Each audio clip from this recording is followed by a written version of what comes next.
ಅವ್ರದ್ದು ಸ್ಟೇಟ್ಮೆಂಟ್ ನೋಡಿದೆ ನಾನು. ಒಂದು ಸ್ಪಷ್ಟವಾಗಿ ಹೇಳ್ಬಿಡ್ತೀನಿ ಎಲ್ಲ ನಮ್ಮ ಮೀಡಿಯಾ ಸ್ನೇಹಿತರಿಗೆ, ಇನ್ಮೇಲಿಂದ ಅವ್ರು ಹೇಳೋದಕ್ಕೆ ನಾನು ರಿಯಾಕ್ಟ್ ಮಾಡೋದಿಲ್ಲ. ಯಾಕಂದರೆ ಅವರು ಒಂದು ಚಾಲೆಂಜ್ ಹಾಕಿದರು, ನಾನು ದಾಖಲೆಗಳು ಕೊಟ್ಟೆ.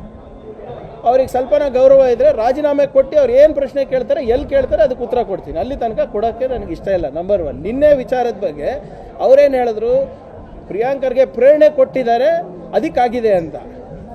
ಅವರು ಪ್ರಚೋದನೆ ಕೊಟ್ಟಿದ್ದು ಹೇಳಿಲ್ಲ. ಏನಂದ್ರು, ನನಗೆ ನಾಯಿ ಅಂತ ಹೇಳಿದ್ರು. ಕರೆಕ್ಟಾ? ಈಗ ನಾಯಿ ಅಂತ ಹೇಳ್ಬಿಟ್ಟು ಚಿತ್ತಾಪುರಿಗೆ ಬಂದರೆ ಅವರಿಗೇನು ಪದ್ಮಭೂಷಣ್ ಕೊಡಬೇಕಾ, ಭಾರತ ರತ್ನ ಕೊಡಬೇಕಾ? ಅಥವಾ ಏನು ರಾಜ್ಯೋತ್ಸವಕ್ಕೆ ರೆಕಮೆಂಡೇಶನ್ ನನ್ನಿಂದ ಬೇಕಾ? ಅವರಿಗೆ ನಾಚಿಕೆ ಬರಲ್ವ? ಅವರಿಗೆ ಡಿಫೆಂಡ್ ಬೇರೆ ಮಾಡೋದು, ಗಾದೆ ಇತ್ತು, ಆಡ್ಮಾತು, ಅದು ಇದು.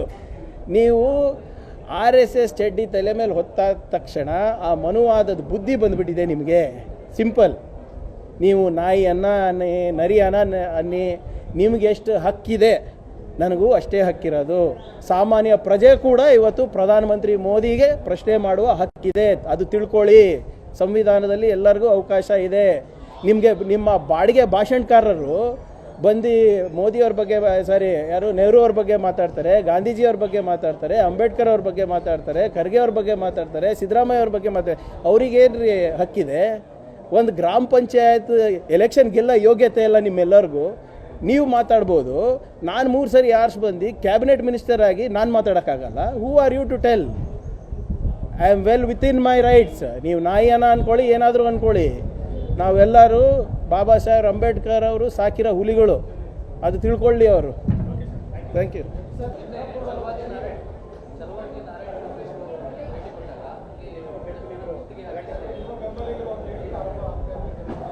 ಅವ್ರದ್ದು ಸ್ಟೇಟ್ಮೆಂಟ್ ನೋಡಿದೆ ನಾನು. ಒಂದು ಸ್ಪಷ್ಟವಾಗಿ ಹೇಳ್ಬಿಡ್ತೀನಿ ಎಲ್ಲ ನಮ್ಮ ಮೀಡಿಯಾ ಸ್ನೇಹಿತರಿಗೆ, ಇನ್ಮೇಲಿಂದ ಅವ್ರು ಹೇಳೋದಕ್ಕೆ ನಾನು ರಿಯಾಕ್ಟ್ ಮಾಡೋದಿಲ್ಲ. ಯಾಕಂದರೆ ಅವರು ಒಂದು ಚಾಲೆಂಜ್ ಹಾಕಿದರು, ನಾನು ದಾಖಲೆಗಳು ಕೊಟ್ಟೆ. ಅವ್ರಿಗೆ ಸ್ವಲ್ಪನ ಗೌರವ ಇದ್ದರೆ ರಾಜೀನಾಮೆ ಕೊಟ್ಟು ಅವ್ರು ಏನು ಪ್ರಶ್ನೆ ಕೇಳ್ತಾರೆ, ಎಲ್ಲಿ ಕೇಳ್ತಾರೆ ಅದಕ್ಕೆ ಉತ್ತರ ಕೊಡ್ತೀನಿ. ಅಲ್ಲಿ ತನಕ ಕೊಡೋಕ್ಕೆ ನನಗೆ ಇಷ್ಟ ಇಲ್ಲ. ನಂಬರ್ 1. ನಿನ್ನೆ ವಿಚಾರದ ಬಗ್ಗೆ ಅವರೇನು ಹೇಳಿದ್ರು, ಪ್ರಿಯಾಂಕರ್ಗೆ ಪ್ರೇರಣೆ ಕೊಟ್ಟಿದ್ದಾರೆ ಅದಕ್ಕಾಗಿದೆ ಅಂತ. ಅವರು ಪ್ರಚೋದನೆ ಕೊಟ್ಟಿದ್ದು ಹೇಳಿಲ್ಲ. ಏನಂದ್ರು, ನನಗೆ ನಾಯಿ ಅಂತ ಹೇಳಿದ್ರು. ಕರೆಕ್ಟಾ? ಈಗ ನಾಯಿ ಅಂತ ಹೇಳ್ಬಿಟ್ಟು ಚಿತ್ತಾಪುರಿಗೆ ಬಂದರೆ ಅವರಿಗೇನು ಪದ್ಮಭೂಷಣ್ ಕೊಡಬೇಕಾ, ಭಾರತ ರತ್ನ ಕೊಡಬೇಕಾ? ಅಥವಾ ಏನು ರಾಜ್ಯೋತ್ಸವಕ್ಕೆ ರೆಕಮೆಂಡೇಶನ್ ನನ್ನಿಂದ ಬೇಕಾ? ಅವರಿಗೆ ನಾಚಿಕೆ ಬರಲ್ವ? ಅವರಿಗೆ ಡಿಫೆಂಡ್ ಬೇರೆ ಮಾಡೋದು, ಗಾದೆ ಇತ್ತು, ಆಡ್ಮಾತು, ಅದು ಇದು. ನೀವು RSS ಚಡ್ಡಿ ತಲೆ ಮೇಲೆ ಹೊತ್ತಾದ ತಕ್ಷಣ ಆ ಮನುವಾದದ ಬುದ್ಧಿ ಬಂದುಬಿಟ್ಟಿದೆ ನಿಮಗೆ. ಸಿಂಪಲ್. ನೀವು ನಾಯಿ ಅನ್ನಿ, ನರಿ ಅನ್ನಿ, ನಿಮಗೆ ಎಷ್ಟು ಹಕ್ಕಿದೆ ನನಗೂ ಅಷ್ಟೇ ಹಕ್ಕಿರೋದು. ಸಾಮಾನ್ಯ ಪ್ರಜೆ ಕೂಡ ಇವತ್ತು ಪ್ರಧಾನಮಂತ್ರಿ ಮೋದಿಗೆ ಪ್ರಶ್ನೆ ಮಾಡುವ ಹಕ್ಕಿದೆ, ಅದು ತಿಳ್ಕೊಳ್ಳಿ. ಸಂವಿಧಾನದಲ್ಲಿ ಎಲ್ಲರಿಗೂ ಅವಕಾಶ ಇದೆ. ನಿಮ್ಮ ಬಾಡಿಗೆ ಭಾಷಣಕಾರರು ಬಂದು ಮೋದಿಯವ್ರ ಬಗ್ಗೆ, ನೆಹರು ಅವ್ರ ಬಗ್ಗೆ ಮಾತಾಡ್ತಾರೆ, ಗಾಂಧೀಜಿಯವ್ರ ಬಗ್ಗೆ ಮಾತಾಡ್ತಾರೆ, ಅಂಬೇಡ್ಕರ್ ಅವ್ರ ಬಗ್ಗೆ ಮಾತಾಡ್ತಾರೆ, ಖರ್ಗೆ ಅವ್ರ ಬಗ್ಗೆ ಮಾತಾಡ್ತಾರೆ, ಸಿದ್ದರಾಮಯ್ಯ ಅವ್ರ ಬಗ್ಗೆ ಮಾತಾಡ್ತಾರೆ. ಅವ್ರಿಗೇನ್ರಿ ಹಕ್ಕಿದೆ? ಒಂದು ಗ್ರಾಮ ಪಂಚಾಯತ್ ಎಲೆಕ್ಷನ್ ಗೆಲ್ಲ ಯೋಗ್ಯತೆ ಇಲ್ಲ ನಿಮ್ಮೆಲ್ಲರಿಗೂ.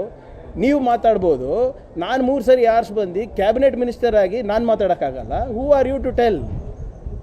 I am well within my rights. ನೀವು ನಾಯಿಯನ್ನ ಅಂದ್ಕೊಳ್ಳಿ, ಏನಾದರೂ ಅಂದ್ಕೊಳ್ಳಿ, ನಾವೆಲ್ಲರೂ ಬಾಬಾ ಸಾಹೇಬ್ ಅಂಬೇಡ್ಕರ್ ಅವರು ಸಾಕಿರೋ ಹುಲಿಗಳು.